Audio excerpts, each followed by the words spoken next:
Welcome, warriors. Today, I am blessed to have John B. Hammond as my guest. He is an author, a married man, and is on the autism spectrum.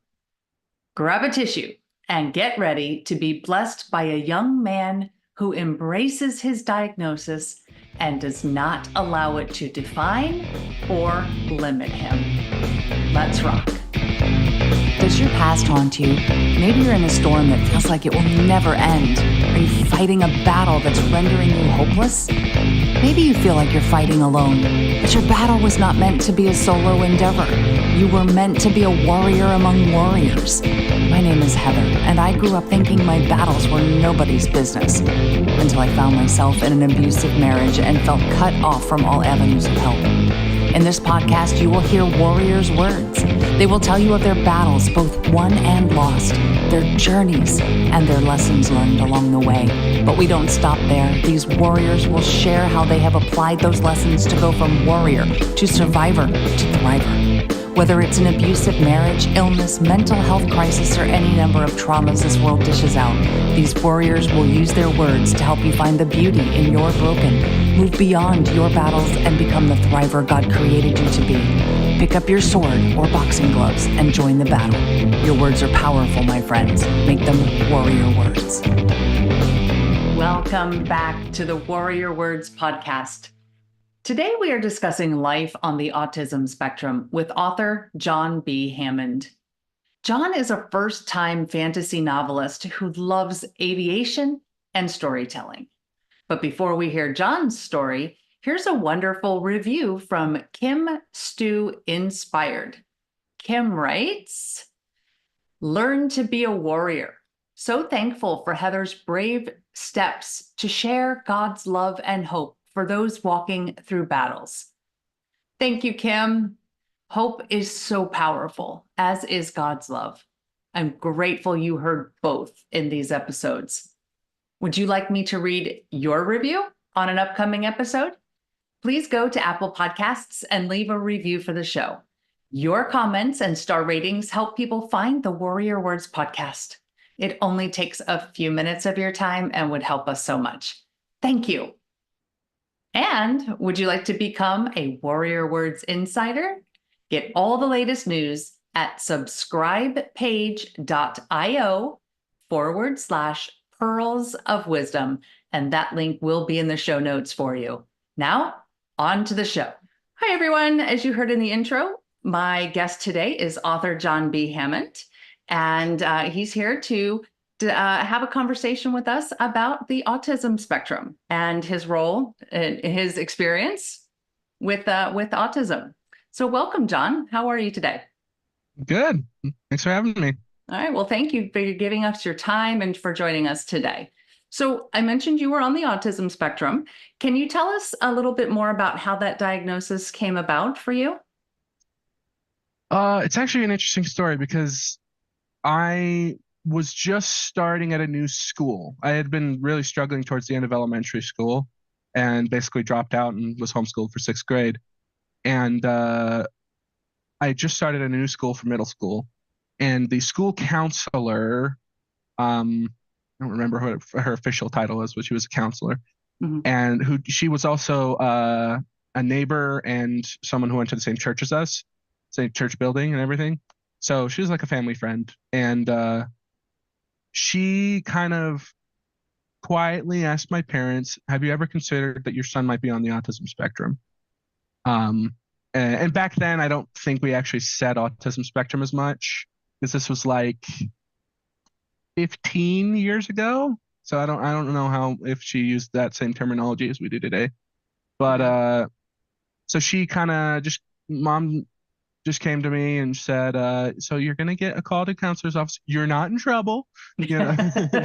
And she took me in and talked to me, and she just asked me some really basic questions, and then went back to my parents and said, "Hey, I'm pretty sure he's on the autism spectrum. Can I run some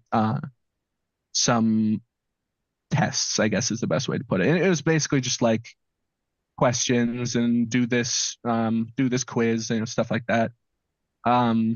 and she had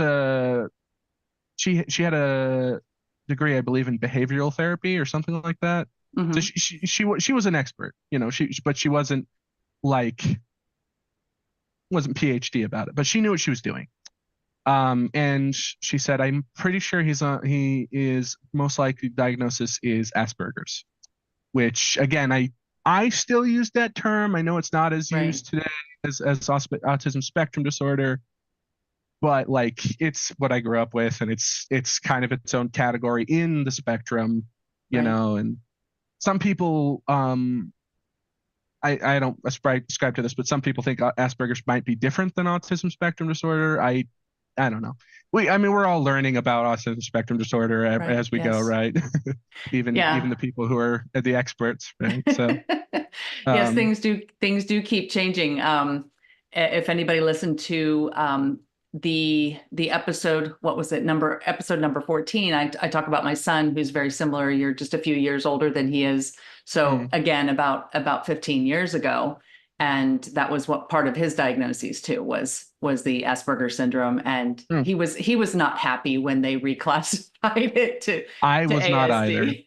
I was not either. I felt like we were kind of like pooling everyone together and like because part of it is the services then get pooled together, and one person's autism is so different to another person's autism, and then they kind of just pool the services that are available at universities and the government and all that stuff together, even though we have very different needs depending on where you are in the spectrum. I Exactly. don't know.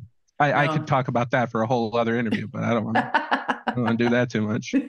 So, Well, I can understand it and can definitely relate to that. yeah. Yes, we had some challenges with his diagnoses and his accommodations and the way the schools handled it. But he was homeschooled most of his educational career as well. Well, So good for him. so Uh, so okay. So you mentioned to me that it kind of clarified some things for you. I think you used the phrase looking through a different lens. mhm. What exactly did you mean by that? It, so it was really liberating. I don't know if that's the best word, but liberating to be told, okay, you've been considering yourself weird this entire time. Not a bad thing. Justifiable and not a bad thing. There's advantages to it. My mom took me aside when she was kind of explaining the diagnosis from the counselor and Mhm. said, "Okay, John, you basically have a superpower, and it's like the superpowers in comics where it's not all positives. It has weaknesses. It has things that you need to keep in mind that are going to differentiate you from other people. But if you can lean into the positive things, the powers part of it, right, Right. then you're going to do amazing things. I mean, all superheroes have their tragic backstory, sort of stuff like that, right? And it's Right. not Yeah. as all the good ones, at least. So, and I took that as a good mantra that if you can learn to master the parts that make it more difficult for you, especially in our kind of biased society or biased Yes. world, better rather. I actually think the U.S. does a lot better with autism spectrum disorder than other places. I have a friend in Japan who's autistic, and that's a societal thing that I'm glad the U.S. is better at. But Well, good. um, yeah, no, when I say looking through a new lens, it's like, oh, so I'm allowed to be different. I'm allowed to view things differently. My brain does work differently. It's not in my head in that sense. And it it's just been it's kind of like the ultimate pass of like, okay, I don't have to feel weird about this. It's probably an autism thing. And then I do research and it is an autism thing.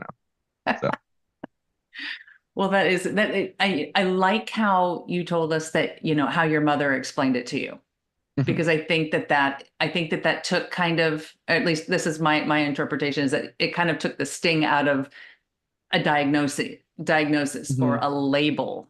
Um, I know there's a lot of arguments in the autism community over the label, Yeah, and it so has a big effect on younger spectrum people especially. yeah. Yeah. Yeah, that was a concern of mine when he was first diagnosed. So I Hmm. understand that. So okay, well, understand that is it, it's very interesting to see the similarities, but then to also, like you mentioned, when you talked about lumping everything together, and all the services together and all the diagnoses together, it reminded me of one of the things that I learned. One of the sayings that has stuck with me for 15 years now is when you've met one person on the autism spectrum, you've met one person on the autism I've heard spectrum. that before. Yeah. I think I heard that my mom has an old I think high school friend. I know she's known her for a really long time, and she works for Autism Speaks, I believe it is, and she told me that, and it's like, yeah, it's fair. That makes sense because I've met a ton of people on the spectrum, and I don't think I've ever met one that's the same. Right. You know, Right, because everybody has different challenges or different ways of dealing with things, and and different strengths and interests too. exactly, Yeah. yes, exactly. Like, I mean, Yeah. when we talk about like hyperfixations, Hmm. um, it's different for everybody. Like I know you mentioned that you like aviation, Yeah. and Huge into so airplanes and helicopters, all that stuff. Yeah. yeah, for my son it was cars, and and Lego, definitely Lego. Lego.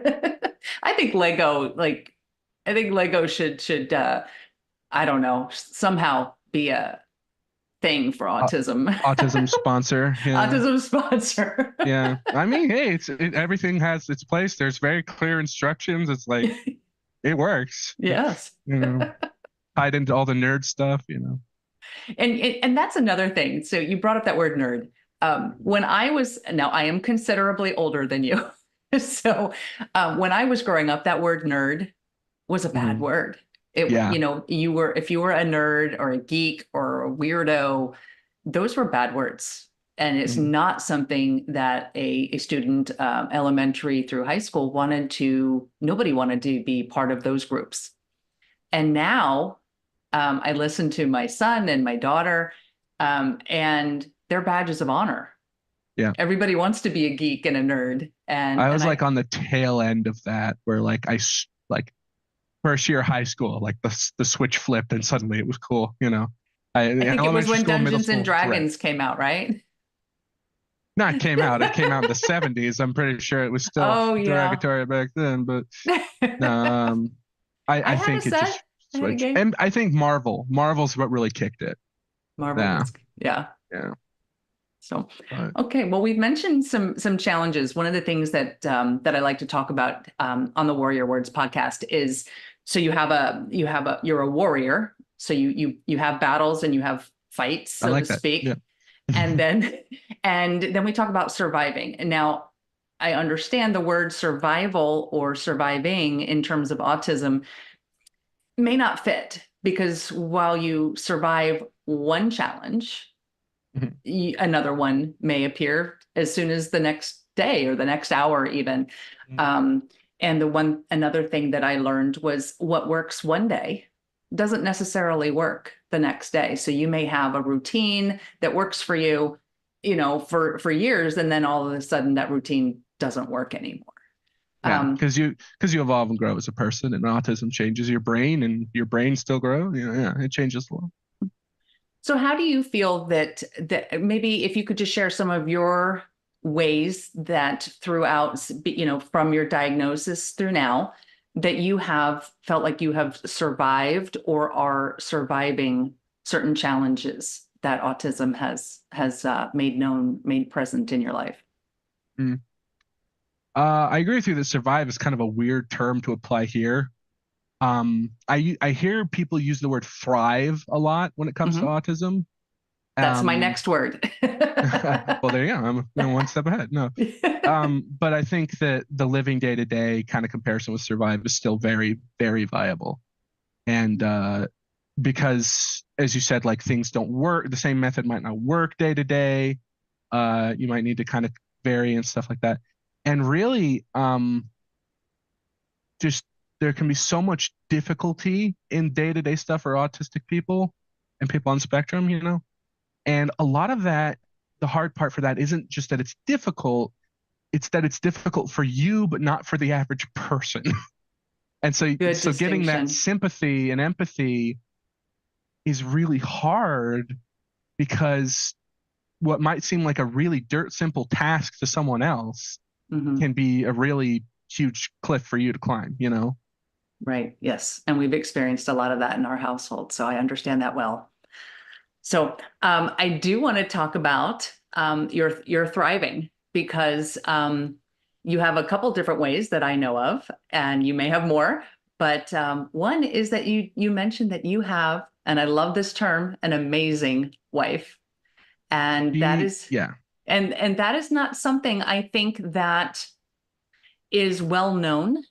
I think in the neurotypical community that people on the spectrum can get married and live outside the home and Hmm. can live what's considered air quotes normal Yeah. life. I guess things that everybody neurotypically take for granted.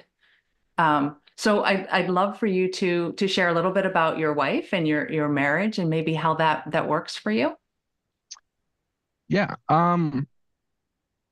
It's the biggest thing, just to get the most important thing out of the way first, right? Is my wife is my advocate. And for the whole time since I was diagnosed, it's been my mom who is my advocate. And it's kind of been like a shift of the mantle sort of thing going on, Mhm. where I've kind of got both of them supporting me right now. But my mom's getting old, and she got a traumatic brain injury a couple of years ago from a car accident. She's in the Author Ready group as well, Barbara Hammond, and so you might know her. But it's sort of been a shifting of the mantle, and my wife has dedicated, just like my mom did when I was first diagnosed, she's dedicated so much time and energy and frustration, I'm sure, to learning about autism, the base fundamentals of it, mine specifically, and how to help. And it's just been amazing. And I think I was talking with a friend the other day, and I've kind of coined this term. It's not hard to get married these days. It's hard to get a good marriage these days.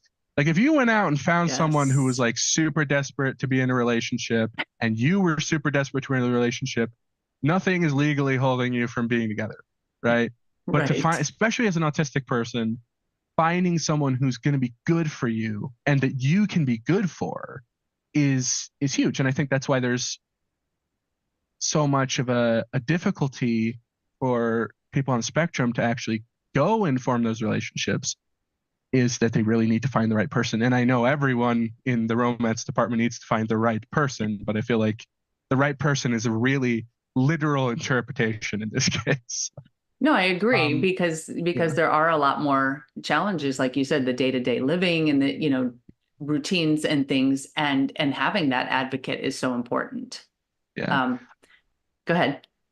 No, that's my wife has an advantage because she's also neurodivergent. She's ADHD bipolar, and Okay. so we kind of support each other, learn each other's quirks and stuff, and work that out. And a lot, and ADHD can has some crossover with autism spectrum disorder in a lot of ways. Right. Not like diagnosis wise, I don't think, but in terms of quirks, and Yeah. habits and stuff. So Hmm.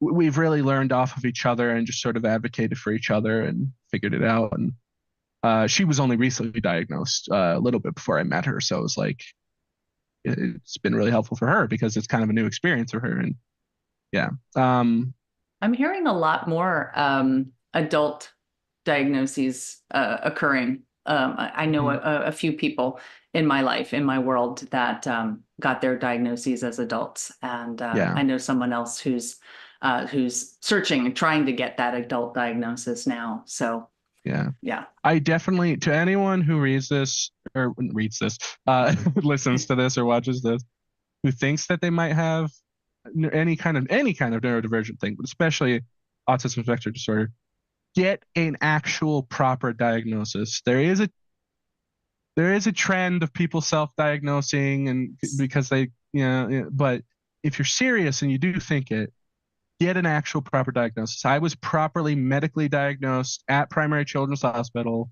at the age of 15, and that has been a rule book for me going forward. I have that document. I have a physical version. I have a digital version, and it just tells me everything about who I was in that moment, and my history and everything. And it's just been so helpful. Get an official diagnosis. There is no downside apart from maybe cost.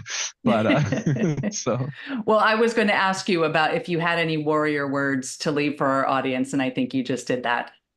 So I much appreciated. Yes, those diagnoses can be very, very helpful, very important. Mm-hmm.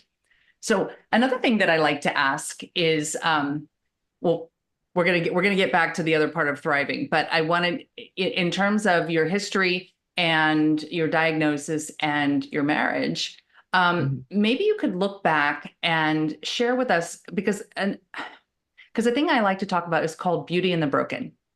And while I don't consider people broken, I consider circumstances maybe broken, as in not perfect, of which every circumstance is not perfect. Right. So if you could look back and see if there are moments of beauty, even though you were struggling, even though you found some challenges and some difficulties, are there moments in your life that you can point to that, maybe you just didn't see in the moment, but you can find some beauty in your life? One specific moment comes to mind, and that is shortly around the time that I was first soft diagnosed with my neighbor. Mm-hmm. Not, medical, I'll run through all the rigorous tests and stuff, but the soft diagnosis. I had always been interested in aviation and airplanes and all that stuff. And, the typical autism situation where you could list off all these specs and all that stuff, Right. And I was convinced at the time, as many kids are, that I wanted this specific career and I wanted to be a pilot, right? So in order, and one of the things that the counselor and our neighbor said was, indulge those interests. I mean, they could lead them somewhere really good. And if not leading them somewhere really good career-wise, then at the very least, it's going to make them feel validated, and it's going to be something that they can use to cope with things, Yes. And so my parents, I think it was my dad's idea. The activity was my dad's idea, but my mom was the one who said, hey, let's indulge. And my dad found that they worked at Utah Valley University at the time, and they have an aviation program there where you can go and learn to fly planes and go on to be a professional airliner pilot and such. And they let me do a $75 introduction flight. I was not old enough to take actual flight lessons. And I was supposed to, the introduction flight is supposed to be for people who want to see if they would be interested in learning how to fly a plane, do actual lessons. And the people there were okay with taking an 11-year-old up, even though they knew they were not going to get money out of me for being an actual student, right? Oh, that's wonderful. And I was not supposed to be allowed to take the controls. And I'm not going to We won't tell anybody on this podcast. Yeah, and well, actually, they got in trouble for something else that we did that I'm also not going to talk about. It involved toilet paper and the small window of an airplane. So okay. Next. No, I know it was like, it wasn't anything dirty. No. It was, they were shoving rolls of toilet paper and essentially TPing some poor farmer. It was a joke. But anyway, taking that flight and being able to control that was so amazing. If I got that glint of that everyone who has flown a plane will tell you about. It's like you're on a roller coaster, but you're in control, and so there's no fear, And it's just a magical experience. I mean, there's a reason why so many pilots became poets and talking about religious experiences while flying and stuff like that, Wow. Yeah. But and when I was turned 16, I had another situation like that where I got to fly an old World War II biplane in the same situation. Oh, So cool. that's kind of a similar, not as transformational instance as the when I was a kid, but just that ability to say, this is my interest. I'm doing it for real. And Yes. it's real. I'm being validated in this. And it was so freeing. And I mean, it was big for non-autism reasons as well, but like that, okay. And my dad had a harder time understanding the autism diagnosis than my mom did. Hopefully he doesn't watch this, um, but no, I'm sure he will, and he's supportive. But I think that was a really big step for him to be able to say, "Hey, let's do this. Let's go all in on this." And that was really good for him to do that. Good for you. Sorry, I Good for waxed you poetic too. for a while there. Yeah, it No, was great. not at all. Yeah, Good for him and good for you. Yes. yeah. Yeah. Okay, so I introduced you at the top of this podcast as author John B. Hammond. I've never had that before, so thank you. Well, you have a book coming out, and that is one of the ways that you are thriving today. And you mentioned to me about wanting to turn that into a career. And so tell us about your book and how that came about. Yeah. So it came about because I've done a ton of different jobs, mostly self-run creative sort of things. And I found that working on someone else's timeline almost never works for me. Hmm. And the it's the timeline thing, the workflow thing. A lot of people that have autism spectrum disorder have high productivity periods and low productivity periods. And I've tried so many things, and I tried writing. I'd kind of been slowly writing a book over several years, just as a creative project. And I found that the workflow really worked for me. And so I still, for many years, went on and did normal jobs and stuff. But then I got married to my wife, and Yes. she said, if you really want to do this writing thing and like actually go for it and make it a job, I'll support you. Like, let's do this. Wow. And since then, Yay. she's been my number one partner in everything. I say she's like right on the border between being a co-author and not a co-author. And it's like they need to come up with a new term just for my wife. Well, But you can coin that term. You. I can coin that term. Yeah, no. Co-produce, no, co-created. She's a co-creator, not a co-writer, because I did There you all go. of the writing. But and yeah, and this isn't a I want to write a book before I die sort of thing. This is gonna be my career, and I'm gonna make sure it's gonna be my career, because unless I get some sort of divine intervention, I can't find any other job that works as well for me, honestly. To Well, be tell able to us. do my own work Yeah. and stuff, yeah. Yeah. So tell us the title, and it's part of a series. So tell us a little bit about the series. Yeah, so the series is called Expedition. The first book is Into the Rift, so Expedition Into the Rift kind of flows. Hmm. It's a fantasy. I say it's fantasy. It's fantasy, but it involves people from the modern world going to a fantasy world. So it's kind of Okay. portal fiction, the subgenre of portal fiction, and um, it's a pretty short book in terms of novels. I mean, people are used to Brandon Sanderson novels where they're like this thick. Yes. But it's my first novel, and I'm just trying to get it out there and learn the process. But May 15th, May planned launch date. 15th. So we're real close. Yes. Am I allowed to say when this is being recorded? Well, it will air at some point in April. I haven't determined the Okay. date yet, but this will air in April. So it Yeah. will air at least 2 weeks, maybe 3 weeks before release Yeah. date. So So we're really coming up on it. It's been a very interesting experience. Learning of the whole trade. The writing part was the easiest part. I thought people were joking when they said that, but no, yeah. it really has been Hmm. almost the easiest part. But Yeah. I'm really excited though, because again, it's kind of that autism validation thing where you get to be told it's okay. It's okay to be different. It's okay to work differently, to live differently, to think differently. And I think that everyone on the spectrum has a different job that they're kind of meant for. Mhm. that fits their interests, that fits their workability, and that's kind of their calling. And I think that they're going to be better at doing that job than anyone who is just your standard, going into that field standard wise. I think that people on the spectrum have such a capacity for talent that if they can find what's right for them, and that's the hard part, is finding what's right for them, Right. that they can do Yes. it really well. And yeah, that's a much better warrior words than what I said earlier. But, Well, no, I think yes, I agree. I was thinking that as you were saying that those are fabulous warrior words right there. So, okay, so where can people find your book or find you online?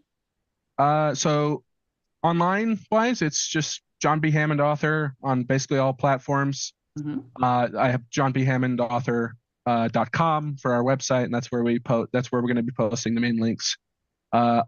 We have Instagram and TikTok, which is under Writing Book Send Help, which we thought was going to be a temporary name, but people like it, so we're keeping it. But it's going to all the standard platforms for sales on the book. It's going to be Amazon, Ingham Sparks direct sale, so we make a little more money doing that. But Yes. um, ebooks, we don't have an audiobook.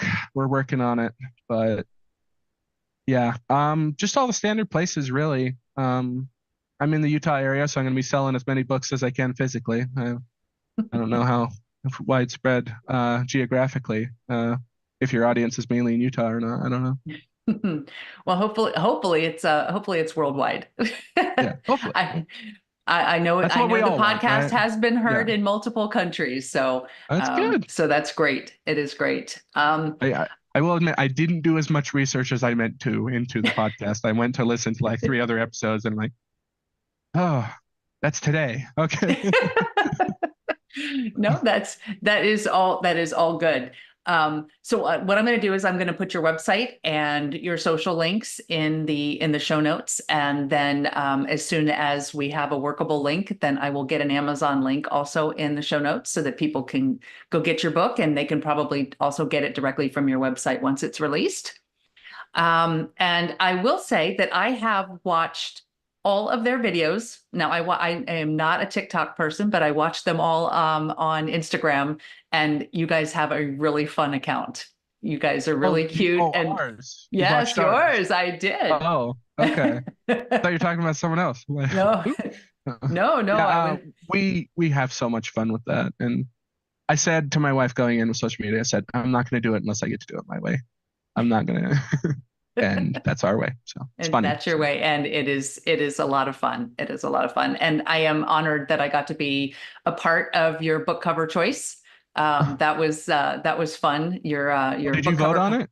I did vote on it. I did. Awesome. I did. I really like the purple color choice. And I think might have been the winning one, might have been the one I voted for. So I don't remember now. I'd have to go back and look. But yeah, everybody else will get to see that winning choice if you look at the Instagram account or the TikTok account, and ultimately when they buy the book. So Yeah, hopefully by the book. Yeah. If you like fantasy or sci-fi or both, yeah. yeah, Young adult, 16 to 30 kind of age range, that's try it out, yeah. And I'll need to get a copy for my son. Well, yeah. I was gonna say I'll send your son a copy. That yeah. If he's anything like me, he'll enjoy it. So You two seem to have some things in common. So, well, I want to thank you for taking time out of your schedule to come and talk to us today and to share your experiences and your warrior words and your new book with us. And I wish you all the success on your first book and the series to follow. thank you. Thanks for having me. I'll say this openly. This is the first time I've been on a podcast, let alone trying to pitch a book. So, Well, I think you did great. all right. Thank you. I do. I think you did great. So I hope you had fun. Oh yeah, no, this is fun. I love being able to talk about the spectrum, and I being able to advocate to other people about it is really important to me. So this is a great opportunity. All right. Well, thank you. Thank you, everyone. We'll see you again soon. Bye-bye. I had a good time getting to know John today.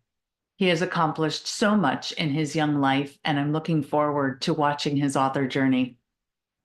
In the episode about my son, we talked about changing the narrative from awareness to acceptance. And I think that's really important. And that's episodes 13 and 14. However, after speaking with John, I think there's another aspect of awareness that we need to address. Tristan is correct in that most people are now aware that autism exists and that it is a spectrum. Where I think we haven't come as far as we could is the awareness that people on the autism spectrum can accomplish things we may not have given thought to. John is married to an amazing woman, and John is a published author. I don't think these accomplishments are things that we tend to associate with autism, but maybe we should. One thing I heard John say was that he figured out what his strengths and weaknesses were, and he did this by actually doing things. After learning what these things were for him, he made the decision to play to his strengths and made good use of the advocates in his life, specifically his mother and now his wife. Remember, sometimes warriors need other warriors to come alongside them. Accepting this is strength, not weakness. I think the lessons John shared today will be helpful to both neurodivergent and neurotypical alike. Do you know your strengths? Are you playing to them, or are you playing to your weaknesses? Something to think about. And if you like sci-fi and fantasy novels, get a copy of Into the Rift. Remember, May 15th is release date. And that's it for today. We'll see you next week. Until we meet again, armor up, fight the good fight, seek beauty, and make your words warrior words. God bless.